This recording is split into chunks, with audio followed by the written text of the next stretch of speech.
Hi යාළුවනේ. ඉතින් අද වීඩියෝ එකකින් ඔයාලට අරගෙන ආවේ පාස් පේපර් එකකට කොහොමද හරියට උත්තර ලියන්නේ කියලා. ඉතින් අපි යමු වීඩියෝ එකට.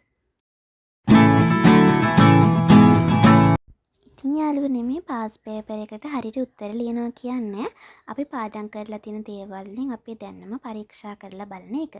ඉතින් මේ පාස් පේපර් කරනකොට අපිට වැදගත් වෙන්නේ අපි පාඩම් කරලා තියෙන ප්‍රමාණය සහ ඒ ටික අපිට කොච්චර ප්‍රමාණයක් තුරට මතකයිද කියන එක.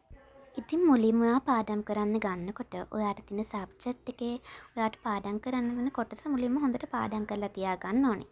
ඒ කියන්නේ ඔයාගෙන් මේ පේපර් එකට අහන කොටස ඔයා හොඳට පාඩම් කරලා තියාගන්න ඕනේ.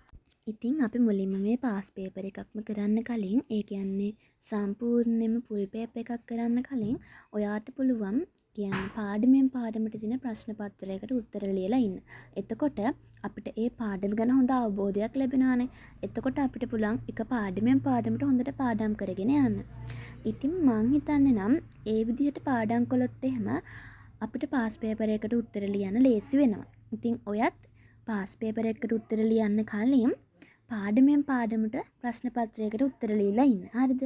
එහෙමත් ඔයාට ප්‍රශ්න පත්‍රයක් නැත්නම් ඔයාට කරන්න තියෙන හරිම පුංචි දෙයක්. ඉතින් ඔයා ළඟ පාඩමෙන් පාඩමට හදපු පේපර්ස් නැත්නම් ඔයාට පුළුවන් පාඩමෙන් පාඩමට ෂෝට් නෝට්ස් හදන්න. ඉතින් පාඩමෙන් පාඩමට ෂෝට් නෝට්ස් හදනකොට ඔයාට අවශ්‍ය වෙන විශේෂ කරුණු හැම දෙයක්ම ඔයාට පුළුවන් ස්ටිකි නෝට්ස් වල ලියලා තියාගන්න. එහෙමත් නැත්නම් පුංචි පොතක් අරගෙන තියෙන විශේෂ කරුණු ටික විතරක් එකතු කරලා පොඩියට පොඩි පොතක් වගේ හදාගෙන තියාගන්න පුළුවන්. ඉතින් මේ විදිහට ෂෝට් නෝට් හදලත් ඔයාට ඒ පාඩම ගැන තියෙන අවබෝධය වැඩි කරගන්න පුළුවන්. හරි, අපි දැන් කතා කළේ පාඩමෙන් පාඩමට කොහොමද අපේ දැනුම වැඩි කරගන්නේ කියලා. ඉතින් ඊට පස්සේ අපිට කතා කරන්න තියෙන්නේ පාස් පේපර් එකකටම කොහොමද උත්තර ලියන්නේ කියලා. ඒ කියන්නේ ෆුල් පේපර් එකකටම කොහොමද හරියටම උත්තර ලියන්නේ කියලා. ඉතින් ඔයාට පුළුවන් මේකට පුංචිම පුංචි ට්‍රික් එකක් අනුගමනය කරන්න. ඉතින් මේ ට්‍රික් එක තමයි අපි අර කලින් පාඩමෙන් පාඩමට පේපර්ස් කළානේ. ඒ කරපු පේපර්ස් වල අපිට වැරදිලා තියෙන ප්‍රශ්න ටික බලන්න. ඒ කියන්නේ දැන් ඔයා ඒ පේපර්ස් වල කරනකොට ඔයාට එක ප්‍රශ්නයක් වැරදිනවා. හරිද? එතකොට ඔයාට ඒ ප්‍රශ්න ටික හොඳට බලා ගන්න පුළුවන්. හරිද? පාස් පේපර් එකටම උත්තර ලියන්න කලින් ඒ ප්‍රශ්න ටික හොඳට බලා ගන්න. ඊට පස්සේ ඔයාට කරන්න තව පුංචිම පුංචි වැඩක් තියෙනවා. ඒ තමයි ඔයාට වැරදින දේවල් ලියන්න තව පුංචි පොතක් ගන්න. හරිද? එතකොට ඔයාට පුළුවන් මට ඉස්සෙල්ලා මෙතන වැරදුනා කියලා හිතාගෙන අර ගන්න පුංචි පොතේ ඔයාට වැරදුණු තැන් ටික ලියා ගන්න. ඒ කියන්නේ ඔයාගේ සබ්ජෙක්ට් එක සයන්ස් නම් ඔයා අර කලින් පාඩමෙන් පාඩමට කරපු ප්‍රශ්න පත්‍රවල වැරදුණු ප්‍රශ්න ටික ලියලා ඒවට හරි උත්තර ටික ලියා ගන්න ඔයාට පුළුවන්. හරිද? එතකොට ඔයාට අර වැරදුණු ප්‍රශ්න ගැන තියෙන මතකය වැඩි වෙනවා. හරිද?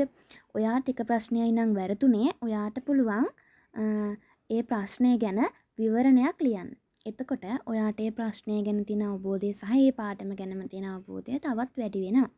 හරි, ඊට පස්සේ පාස් පේපර් එක කරන්න පටන් ගන්න. ඊට පස්සේ ඔයා පාස් පේපර් එක කරාට පස්සේ ඔයාට වැරදින තැන් තියෙනවනේ. ඒ කියන්නේ ඔයාට පාඩමෙන් පාඩමට ප්‍රශ්න කළාට පස්සෙවත් වැරදි හම්බ වෙච්ච නැති තැන් පාස් පේපර් එක කළාම වැරදිලා කියන එක. ඊට පස්සේ ඔයාට පුළුවන් පාස් පේපර් එකේ වැරදිලා තියෙන තැන් ටිකත් අර අපි ගත්ත වැරදි ලියන පොතේ ලියලා පාඩම් කරගන්න. ඊට පස්සේ ඒ පාස් පේපර් එක කළාට පස්සේ පාස් පේපර් එකේ වැරදිලා තියෙන හැම ප්‍රශ්නයක්ම හොඳට කියවලා ආපහු ඔයාගේ ටෙක්ස්ට් බුක් එක බලලා ඒ ටික පාඩම් කරගෙන ඉතින් විභාගෙ ලඟ වුණාම ඒ පේපර් එකම ආපහු සැරයක් ඔයා ලියලා බලන්න. හරිද? එතකොට ඒ පේපර් එක ආපහු සැරයක් ලිව්වහම ඔයාට බලන්න පුළුවන් මං කලින් සැරේ ලිව්වට වඩා මේ සැරේ මට ඒ පේපර් එකට ලකුණු තියනවද කියලා. ඊට වඩා මං ඒ වෙලේ වැරද්දලා තිබ්බ දේවල් දැන් පේපරේ හරිද කියලා.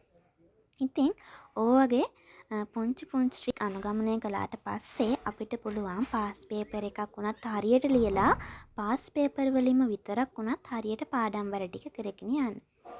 ඊට පස්සේ ආට පුළුවන් ඔයා එක්සෑම් එකට යන්න කලින් දවසේ ඔයා කරපු හැම පාස් පේපර් එකක්ම බලලා ඔයා අන්තිම සැරේට කරපු පාස් පේපර්ස් ටිකත් බලලා ඔයාගේ වැරදි අඩුපාඩු තව තියෙනවද කියලා බලලා පාඩම් කරගෙන යන්න. ඉතින් මම හිතනවා මේ විදිහට පාඩම් කළොත් ඔයාට හොඳට ලකුණු ගන්න පුළුවන් වෙයි කියලා. ඉතින් මේ වීඩියෝ එක හොඳයි නම් මගේ YouTube channel එක subscribe කරන්න අමතක කරන්න එපා. ඒ වගේම මේ වීඩියෝ එක හොඳයි නම් ඔයාගේ යාළුවන්ටත් share කරන්න.